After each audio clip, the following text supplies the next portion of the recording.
this is my job. I have to know how to play. Това е моята работа, трябва да знам как ще играем. We'll do our best. We'll do our best tomorrow. We played okay the last few games, but for the first time this season we play against a team which is individually better than us, so it will be a little bit different also. Вече се случи, че играхме няколко пъти добре, но за първи път ще се изправим срещу отбор, който индивидуално е по-добре от нас. Тъй че ще се опитаме да дадем най-доброто от себе си. Други въпроси? Супер. Как смятате да се надиграват в отбора на Копенхаген? Физически в тяхната игра или технически със своя собственост? Both, you know. I think our team is becoming more and more physical, and this is very important to me. I think, like Copenhagen, we also play intensive and dynamic football. It will be very important to keep up with them in this aspect. They cannot dominate us physically. И в двата аспекта. До цяло нашия отбор започва да изглежда все по-добре и по-добре физически, затова ще се опитаме да се надиграваме с всеки двата аспекта. Не мисля, че те ни превъзхождат по никакъв начин физически. Други въпроси? Заповядайте. Господин Ел Маестро, до сега винаги се опитвахте да вкарате ЦСКА в ролята на аутсайдер. Сега като че ли за първ път действително сте такъв. По-лесно ли ще играете срещу Копенхаген или ще се опитате да използвате възможно предимство на ЦСКА, както не сте в тази роля? I understood outsider. Yeah, you were speaking until now all the time that we are outsider, but now let's say we are really are. How we will play more easy? Look, these are hypothetical questions. You know, it's. Това са хипотетични въпроси. Tomorrow, when we start to play, nobody's going to think who's the favorite and who's the outsider. Both teams are going to try and win the game. Утре, когато излеземе да играем, никой няма да мисли кой е фаворит и кой е аутсайдера. И двата отбора ще се опитат да спечелят. You know, on paper, if you look at the results in the last 10 years or so, if you look at the experience, if you look at the budgets, if you look at how much money is being spent in each club, if you look at the coaches also, for sure FC Copenhagen is a lot stronger than us. Ако погледнете последните 10 години като бюджет, като това, което се е случило в Европа между двата отбора, дори като треньор, ще разберете, че те са много по-напред от нас. But, you know, watching them play and knowing my team, I personally think that tomorrow is a 50-50 game. With a very good performance, we have a chance to do something. Но гледайки техния отбор и познавайки нашия, мисля, че утре ще бъде 50 на 50 възможност. Националната телевизия, заповядайте. Традиционно отборите от Скандинавия играят доста, така бих казал, стабилно в защита. Смятате ли, че това би попречило на подход, например, с по-високи центрирания към Мауридес? Ще залагате ли повече на включване от дълбочина от страна на, примерно, Десподов, Джеси?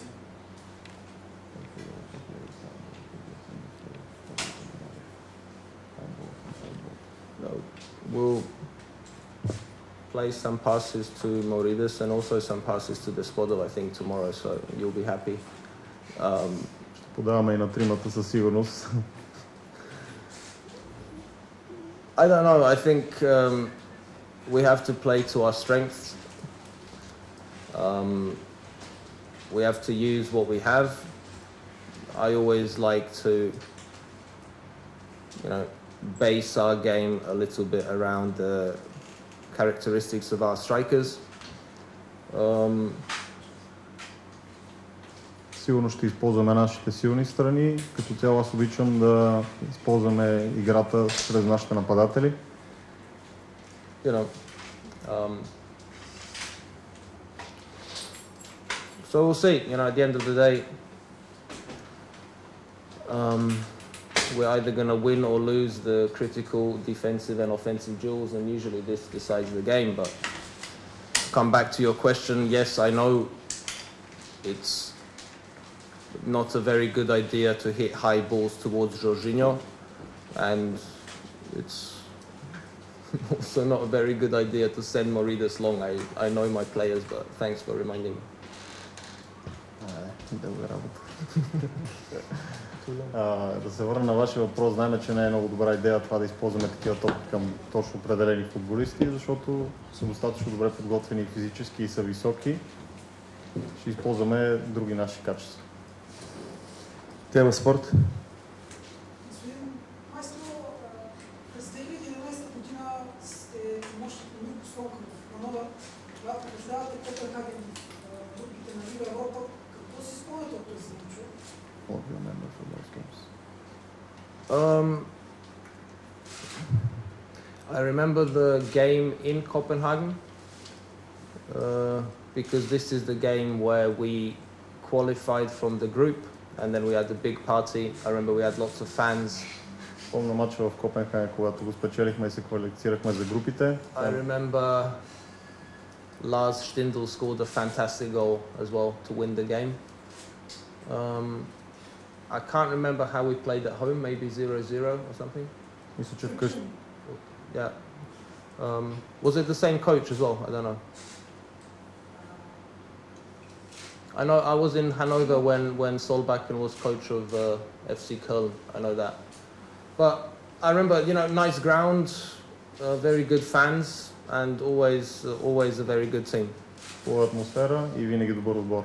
We won, but my team was a little bit different in 2011. Спечелихме, но тогава моят отбор беше малко по-различен. С оглед на казаното, че Копенхаген е фаворит в тази среща, бихме ли видяли един ЦСКА по-дефанзивен и да настрои своите усилия главно към защита на супа мрежа, или пък ще потърси развитие с голове?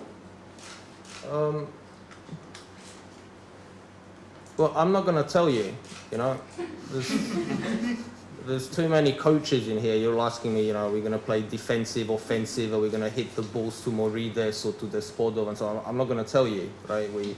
Сигурно сте гледат и други тренери, затова няма да отговорим на такъв вид въпроси, дали ще играем дефанзивно или офанзивно, на кой ще подаваме, на кой не. But, I think we know everything about Copenhagen. We've prepared the game in a lot of detail, as I'm sure that they have done. Готвили сме се добре за Копенхаген, знаем в детайли тяхната игра, както сме сигурни, че и те знаят за нас. We are very motivated, they for sure also. This is the biggest game of our season so far. It's the same for them. This is the biggest game for Copenhagen this year. Двата отбора са достатъчно и еднакво мотивирани за нас и за тях. Това е най-големия матч, да речем, от началото. So we can expect a good game, I think. Очакваме добра игра да се получи. BTV. Като атакирате Манолев, какви са шансовете той да участва изобщо, какво е състоянието има към този момент, предвид и опита, който все пак той има в Европа. Другият така участник на опит е Бодуров, който пък няма да играе, така че може да компенсира. Може да бъдеш? Manolo gonna play? Because we have a lot of experience in those kind of tournaments, the other Budurov will not play, so can Manolev compensate this? For sure, in theory, yes, he's probably the most experienced player at this level that we have.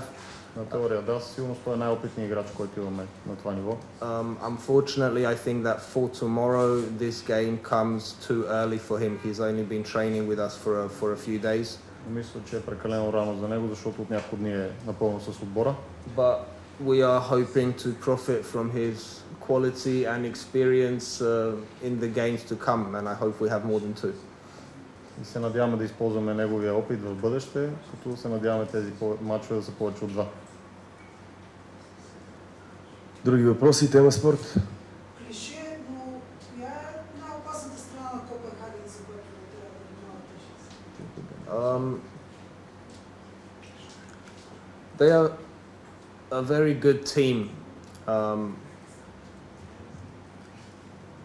And of course they have some very good players. They have some very expensive players, but really they're a very well-organized team who are experienced at this level, with an experienced coach, and they get their results through the collective, domestically and internationally. And for us, the real challenge will be, can we play against such a serious, organized team on this level? Yes. Копенхаген е един много добър отбор с много добри състезатели като индивидуалности, също като отбор са много организирани. За нас ще бъде предизвикателство да се опитаме да играме по нашия начин и да се противопоставим напълно. More or less. They're a more serious team than us, from a better league, more experience, and they play serious matches every week, and this is the big challenge, you know, to kind of change your mentality from Vitosha and Dunav with respect to playing against Copenhagen is for Bulgarian teams always a small disadvantage, I think. Те са по-опитен отбор от нас. Всяка седмица играят доста по-големи и силни мачове, защото първенството, в което участват, е по-различно от нашето. С респект към Витоша и Дунав, за нас е малко по-трудно да се пренастройваш от един такъв мач срещу тях до друг мач срещу Копенхаген. Въпросът ми е насочен сега отново към състава на съперника, защото там виждаме една огромна разлика в сравнение с миналия сезон. Адрес променя се липса при тях и това би трябвало да наложи една огромна разлика в стратегията на Лагербак за новият сезон. Вие смятате ли, че би се отразило по някакъв начин на стила на игра на Копенхаген на гостуването конкретно, когато липса един подобен огромен таран в техния сезон?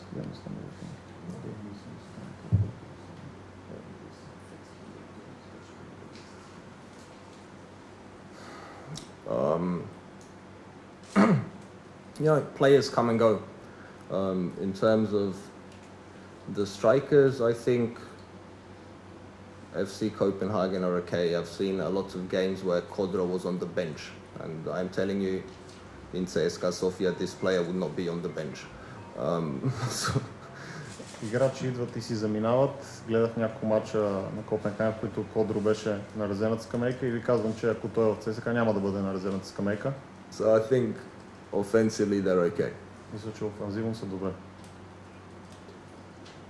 Филип Петров. Бяхте няколко матча на Българска армия, един тук на Васил Левски. Къде там с това по-добре да играете?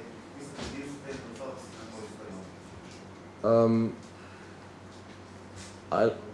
I personally like playing better in our stadium, and also this is just a personal opinion.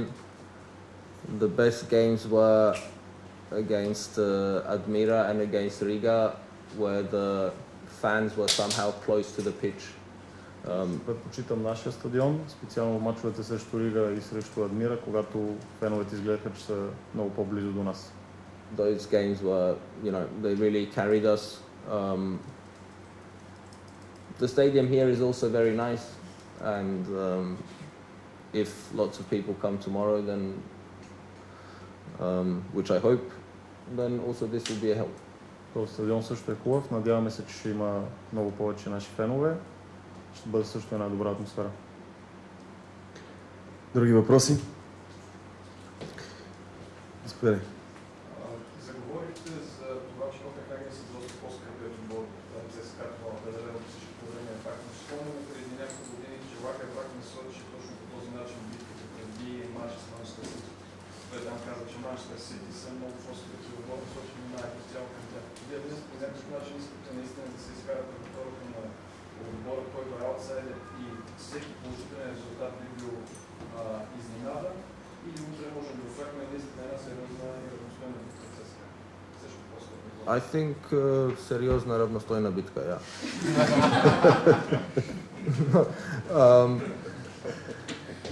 I told you before, you know, on paper, they are the bigger team. They play the group stages of the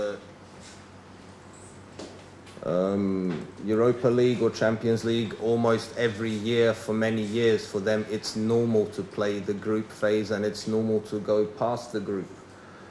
Както ви споменах по-рано, те са много по-опитен отбор от нас. Всяка година играят групите на Лига Европа или на Шампионска лига. For us, this seems very far away. This is not more than a dream. But I believe in my team. I feel something is happening inside my team. We've also made a good start. So tomorrow at home, it will not be easy for Copenhagen, that's for sure. Вярвам в нашия отбор и убеден съм, че утре за Копенхаген няма да бъде лесно тук. Господин Ел Маестро, казахте, че нещо се случва.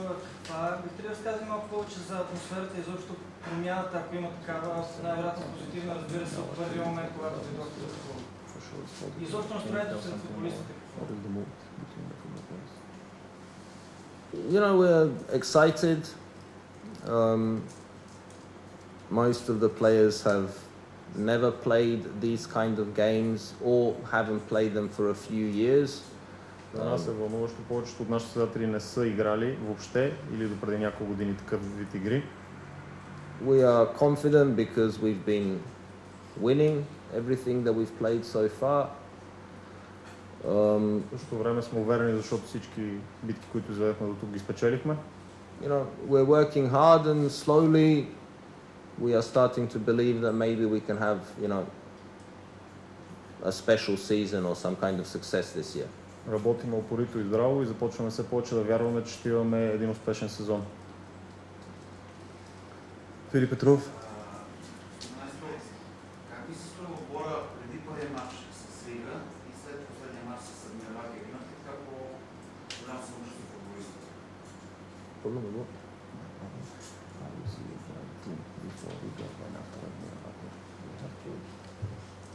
Yeah, I think we've developed our style a little bit, you know, because you need games Развихме повече нашия стил, to develop the way that you want to play. Okay, training is one thing, but then you play and analyze, and after 5 or 6 or better 10 games, you kind of get to where you want to be. Защото изиграхме няколко срещи вече, тренировките са едно, но мачовете са съвсем различни, може би поне 10 срещи трябва да изиграеш. And the mentality is very different, and this is probably the most important. Менталитетът е много по-различен, със сигурност това е много важно, да не кажем и най-важното. Because the first game or games, especially with the new coach, everyone's a little bit nervous. You don't know where you are, you know. Първите игри, особено с нов треньор, всеки е малко по-притеснен и не знае къде се намира. And then once you have the positive results, and once you win a few games, the confidence rises. And we know, you know, we are not fantastic. We have a long way to go, but we look okay. We're a decent team. И когато имаш позитивни резултати, разбира се, увереността идва. Знаем, че сме сериозен отбор и стабилен. Да ви питам също утре, ако повече дисциплина или повече характер бихте имали нужда на терена? Well, ideally both. You know, if I can choose, I choose character. И двете, но ако трябва да избирам, бих избрал характера. Датските медии се появиха писания, че Копенхаген ще функционира матч с ЦСКА, тъй като производително му предстои дерби от утрешното първенство.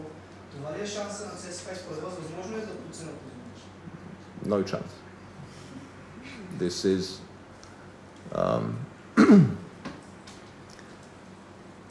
a serious team who know what they're doing, a serious coach who knows what they're doing, serious players who know what they're doing.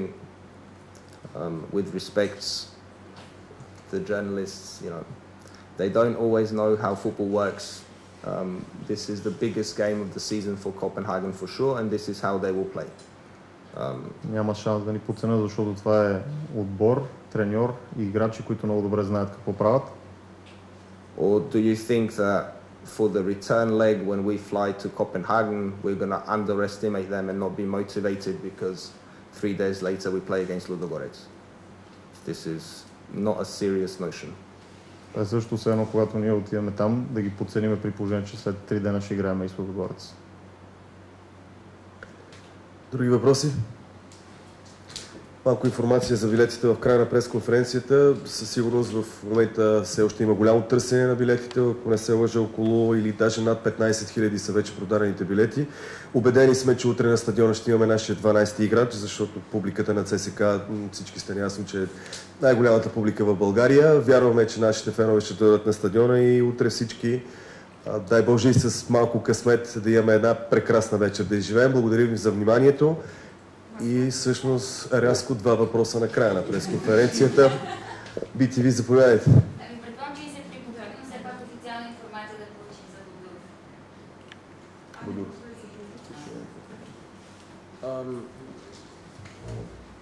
Well, what I know is that